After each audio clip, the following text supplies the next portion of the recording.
PSA எடுத்துக்கிட்டிங்கன்னா எனக்கு குழந்தை பிறந்ததுக்கப்புறம் என்னால் வந்து ரெண்டுத்தையுமே ஹேண்டில் பண்ண முடியல அட் அ டைமில்.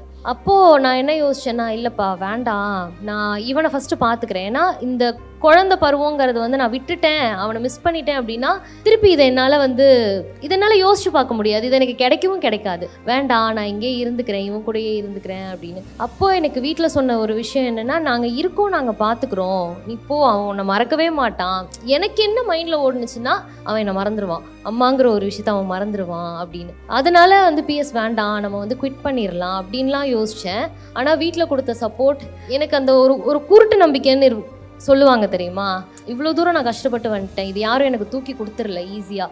நானே என்னை விதைச்சிக்கிட்டு, நானே எனக்கு தண்ணி ஊற்றிக்கிட்டு, லைக் ஒரு கல்கி மாதிரி நானே என்னை செதுக்கி அந்த இடத்துக்கு வந்திருக்கேன். அது என்னால் ஈஸியாக விட்டு கொடுக்கவும் என்னால் முடியாது. அதனாலேயே வந்து நான் எவ்வளோ பிரேக் ஆகி எவ்வளோ உடஞ்சி அழுதாலும் திருப்பி நான் எந்திரிச்சு போவேன்.